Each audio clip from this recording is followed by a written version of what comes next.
आपने मौका दिया मुझे। मैंने नगर विकास विभाग द्वारा चलाई जा रही आवासीय योजनाओं के संदर्भ में एक सवाल किया था। मान्यवर, सवाल मैंने पढ़ लिया, पूरा आंकड़े सहित इन्होंने दिया है। मैं पूछना चाहता हूं मान्यवर, क्या सरकार ने कोई ऐसा सर्वे कराया है जिसमें इन्हें जानकारी मिली हो कितने ऐसे आवासहीन लोग हैं जिन्हें पात्रता के बाद भी शामिल नहीं किया गया है?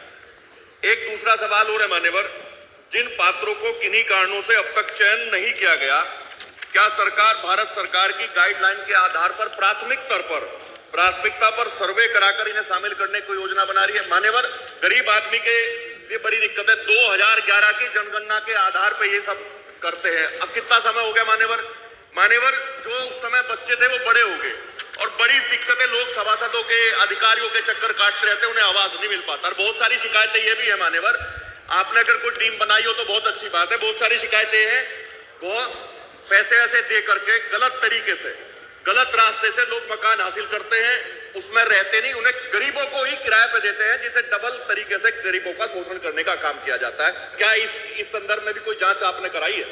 माननीय के पास कोई जनपदवार अपात्रों की सूचना है?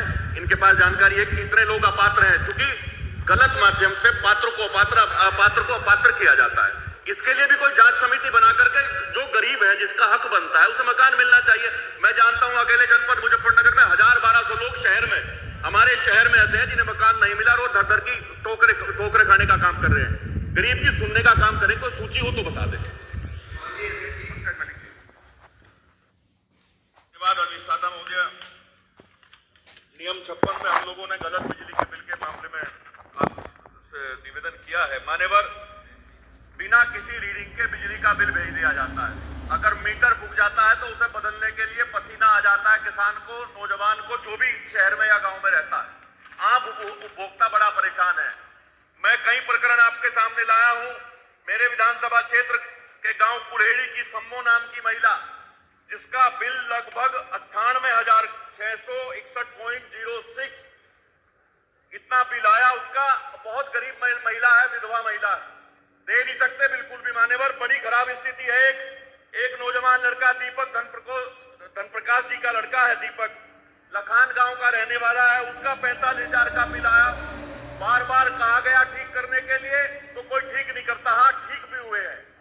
जिनका 500 महिपाल सिंह है, एक लखान के शर्मा जी हमारे, एक अनीस है लखान के, उनका 500-600 रुपए बिल था।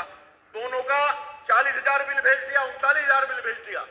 कहा गया तो उनसे रिश्वत मांगी गई। जब हम लोगों ने उनसे बात की तो उनका बिल ठीक हुआ। मान्यवर, इनसे आम आदमी का खून चूसने का काम ये प्राइवेट कंपनियां कर रही हैं। आपने जिस तरह सवाल का जवाब दिया था, मेरा अनुरोध है ऐसा जवाब ना दे। कोई ऐसी बात बता दे कि हम आपको शिकायत दे दे और इनका समाधान हो जाए, जिससे एक जिले में अगर कार्रवाई होगी मान्यवर, तो गरीब लूटने पिटने से बच जाएगा। सरकार तो आती जाती रहती है मान्यवर, सिर्फ ये कहना काफी नहीं होता कि आपकी जब सरकार थी। अरे, जिसने कमी जो समय रहा, जनता ने आज निर्णय दिया, 7वां-8वां साल आपकी सरकार को है मान्यवर। मेरा अधिष्ठाता महोदय आपके माध्यम से यही कहना है कि बाकी सारी बात तो मनोज पांडे जी ने कह दी। यही कहना है कि जो इश्यू मैंने बताया है, क्या इन लोगों का भला होगा, क्या इनके गलत बिल माफ होंगे? धन्यवाद। उत्तर प्रदेश से सुनकर के आता हूं, मुजफ्फरनगर जनपद से। अभी आदरणीय मनोज पांडे जी ने भी बताया, वास्तव में आज स्थिति है, जब हम गांव में जाते हैं ना, गांव में जाते हैं तो लोग ये कहते हैं भाई आपको चुन करके भेजा, विधानसभा बैठते, सरकार वहां बैठ करके नीति बनाती, इन सांडों से तो पीछा छुड़वा दो हमारा। अब उन्हें कैसे समझाएं कि किस तरह से सांड को हम समझा सके? हम सरकार को नहीं समझा पा रहे, सांड को क्या समझाओगे? बड़ी दिक्कतें हैं साहब, इतनी दिक्कत है। अभी मैं अपने क्षेत्र में घूम रहा था, तो चाहे बघरा ब्लॉक हो, सदर ब्लॉक हो, मुजफ्फरनगर का कोई भी ब्लॉक रहा हो, हमारे पूरी मुजफ्फरनगर शामली में 9 विधानसभा है, कहीं जाकर के देख लीजिएगा, शाम को स्थिति है कि इतनी ठंड में किसान अपने खेत के काम के लिए जाता ही जाता है। खेत में टाइम बांध रखे हैं कि 1 घंटा छोटा लड़का जाएगा, 4 घंटे पशुओं से बचाने के लिए बुजुर्ग आदमी जाएंगे। बड़ी खराब स्थिति है, फसल की फसल नष्ट कर दी।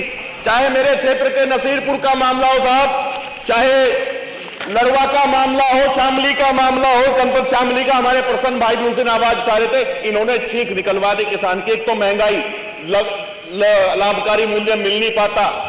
इतनी बड़ी खराब स्थिति है। आपने कहा कि हम काऊ सेंचुरी बना रहे हैं मुजफ्फरनगर के पास। काऊ सेंचुरी बनी कब बनेगी? जब इनकी फसलें नष्ट हो जाएंगी, किसान बर्बाद हो जाएगा। बहुत खराब स्थिति है साहब।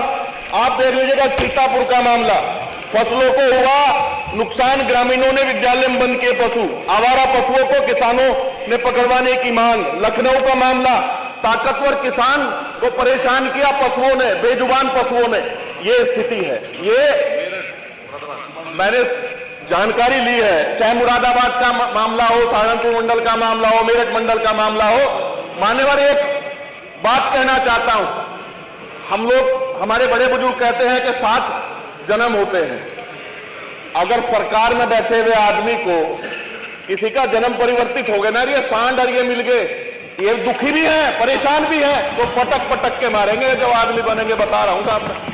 तो इसे गंभीरता से लेना चाहिए। बहुत गंभीर विषय है। आज किसान बर्बाद की तरफ है। बहुत बहुत धन्यवाद। माननीय मंत्री जी, बंदर बड़ा परेशान